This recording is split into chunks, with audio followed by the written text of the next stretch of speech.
অন্যদিকে মোহাম্মদ ইউনূসকে নোবেল শান্তি পুরস্কার দেওয়ার সিদ্ধান্ত পুনর্বিবেচনার আবেদন জানিয়ে এবার নোবেল কমিটিকে চিঠি দিলেন পুরুলিয়ার বিজেপি সাংসদ জ্যোতির্ময় সিং মাহাতো।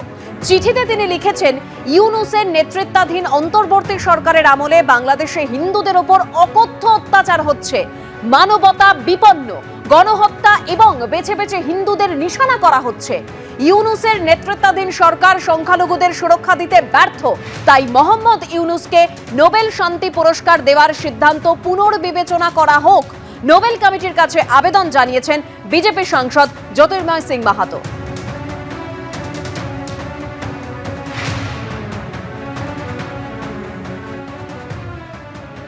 ইউনূসকে শান্তির জন্য নোবেল দেওয়া হয়েছিল, কিন্তু বাংলাদেশে শান্তি বজায় রাখতে পারলেন না ইউনূস, যে কারণে ইউনূসকে নোবেল দেওয়া হয়েছিল তাতে ব্যর্থ তিনি। যারা নোবেল কমিটিতে আছেন তারা ভাবনা চিন্তা করবেন, মন্তব্য বিধানসভার স্পিকার বিমান বন্দ্যোপাধ্যায়ের। আমি এই কথা কয়েকদিন ধরেই ভাবছিলাম যে যেভাবে ওনাকে নোবেল পুরস্কার দেওয়া হলো শান্তির জন্য, সে রাজ্যের তিনি শান্তি বজায় রাখতে পারলেন না। যে পার্সপেক্টিভে তাকে দেওয়া হয়েছিল সেটা সম্পূর্ণ তিনি সেটা ধরে রাখতে ব্যর্থ হয়েছেন বলে আমার মনে হয়। কারণ যারা নোবেল কমিটিতে রয়েছে তারা চিন্তা ভাবনা করবেন এটা নিয়ে তারা কি করতে পারেন। আমার ব্যক্তিগত মত থাকতে পারে, কিন্তু আমি আবেদন করার জায়গায়, বিশেষ করে এক সম্প্রদায়ের মানুষের উপর অত্যাচার, এটা সত্যি অত্যন্ত বেদনার কারণ। কিন্তু আমাদের এই যে সত্ত্বেও যেভাবে বাংলাদেশের ইউনূস সরকার যে বলছেন আমাদের এখানে সম্পূর্ণ শান্তি রয়েছে, কোনো কিছু হচ্ছে না, ভারত অপপ্রচার করছে, এইসব কথার কোনো মানে হয় না। আমি জানি না কোন পার্সপেক্টিভে ওকে নোবেল দেওয়া হয়েছিল, ওনার কতটা যোগ্যতা ছিল, এটা একবার পুনর্বিবেচনা করার দরকার আছে। শান্তি বিষয়টা এখন বাংলাদেশে অতীত, এবং তার সাথে সাথে ইউনূস সাহেবের এই নোবেল শান্তি পুরস্কারটাও অতীত। বরঞ্চ রাষ্ট্রপ্রধান হিসাবে সন্ত্রাসের এবং সংখ্যালঘুদের নিরাপত্তা কেড়ে নেওয়ার জন্য যদি কোনো পুরস্কার থাকে, সেটা অবিলম্বে কোনো একটা কমিটি গঠন করে সেই পুরস্কার দ্রুত যাতে ইউনূস সাহেবকে দেওয়া হয়, তার মাথায় পরিয়ে দেওয়া হয়, সেটাই আমি মনে করি এই মুহূর্তের চর্চার বিষয় হওয়া উচিত। শুরু হলো ইনফোকাম 2024। 3 দিন ধরে চলবে আলোচনা। 23তম বর্ষে এবারের থিম সাস্টেনেবল ডিসরাপশন। শুরু হলো ইনফোকম 2024। 23তম বর্ষে এবারের থিম সাস্টেনেবল ডিসরাপশন।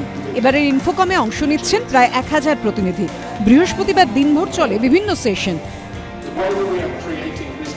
বিশেষজ্ঞরা তাদের বক্তব্য রাখেন। পৃথিবীতে ইনোভেশন এখন আমাদের জীবনের দৈনন্দিন অঙ্গ, এবং সেই ইনোভেশনের মাধ্যমে প্রত্যেক কোম্পানি বা প্রত্যেক জীবনে একটা ডিসরাপশন হচ্ছে। সেই ডিসরাপশনটা কনস্ট্রাকটিভ হতে পারে বা ডিস্ট্রাকটিভ হতে পারে। আমরা মনে করি যদি কনস্ট্রাকটিভ করতে হয় এবং সেটাকে সাস্টেন করতে হয়, ইনোভেশনের মাধ্যমে ভালো কিছু করা দরকার, তাহলে সেই ডিসরাপশনটা সাস্টেনেবল করতে হবে, মানে ইনোভেশনটাকে সাস্টেনেবল করতে হবে। তো এই চিন্তাটা মাথায় রেখে এবারে ইনফোকমের থিম। এবারের রেসপন্স ভীষণই ভালো, মানে এবারে বলতে গেলে সমস্ত দিক থেকে Infocom is the largest ever 23 বছরের জার্নিতে। আমরা এই রেসপন্সে খুবই এনকারেজড এবং অভূতপূর্ব রেসপন্স।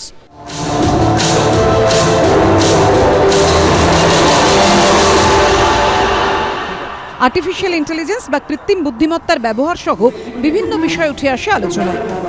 উদ্বোধনী বক্তা ছিলেন রয় জালসম্যান। উপস্থিত ছিলেন অভিনেত্রী ভূমি Pednekar. Because I didn't have a choice. Destiny gave me that film. I did not have a choice that, okay, you know, wow, now you want to be an actor, these are your films, who's the director you want to work with, none of that. I was an AD in that system, I was an assistant director in that system. And they asked me and I was like, heck yeah, whatever you need to do, I do, because it's a dream. How many people get an opportunity like that? Correct. So I wasn't thinking about gaining weight, losing weight, nothing. I said, picture करने को मिल रही है मुझे. Yash Raj films की picture में heroine बन जाऊंगी Yash Raj films में. मेरी उससे कोई बड़ी बात ही नहीं थी। 3 দিন ধরে চলবে ইনফোকম 2024। অরিত্রিক ভট্টাচার্য রিপোর্ট, এবিপি আনন্দ, কলকাতা।